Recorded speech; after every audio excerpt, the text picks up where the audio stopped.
আদর আজাদের দাবি লিপস্টিকের গল্প এবং শাকিব খানের দরদ সিনেমার গল্প নাকি সেম।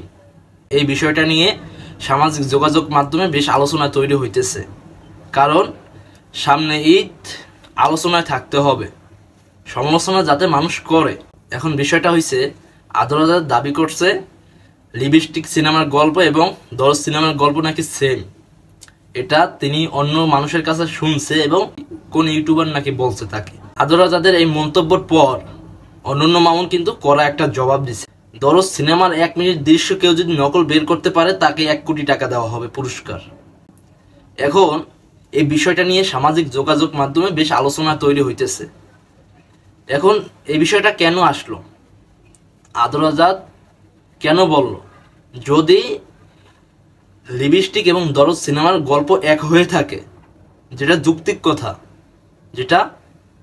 যুক্তিক কথা, দরদ সিনেমার গল্প এবং লিপস্টিকের গল্প যদি সেম হয়ে থাকে, আর সেটা যদি আদর আজাদ জেনেও থাকে, তাহলে সেটা লুকিয়ে রাখবে কেন? এটা পাবলিসিটি করতে গেল। কারণ একটাই, তিনি একটু আলোচনায় থাকুক, তাকে দেখুক, এবং সে আলোচনায় থাকবে, তাকে মানুষ দেখবে এবং তার সিনেমাটাকে মানুষ দেখবে। আদর আজাদ কেন শাকিব খানের নাম নিবে? কারণ একটাই, শাকিব খানের নাম নিলেই ভাইরাল এবং শাকিব খানের নাম নিলেই আলোচনা সমালোচনা হবে। এই বিষয়টাকে তিনি মাথায় নিয়েছে এবং অন্য কেউ তার মাথায় এই বিষয়টা ঢুকিয়েছে। যেহেতু তুমি এখন আলোচনায় নাই, সস্তা পাবলিসিটি করার জন্য শাকিব খানকে বেছে নিছে। কারণ শাকিব খানের নাম নিলে মানুষ দেখে, আলোচনা হবে, সমালোচনা হবে, তারপরে আমার সিনেমাটা দেখবে, আমার সিনেমার উপরে নজর যাবে। এটা অনেকেই ভাবে, অনেক নায়কেরাই বলে। এখন প্রত্যেকটা সিনেমা আলোচনা আনার জন্য শাকিব খানের নামটা ইউজ করে, তাও আবার কার মাধ্যমে? বিতর্কের আরেক নাম শাহরিয়ার নাজিম জয়। মানে মিথ্যা কথা দিয়ে পাবলিসিটি করে কোনো লাভ নাই। সুন্দরভাবে আপনার সিনেমার পাবলিসিটি করেন।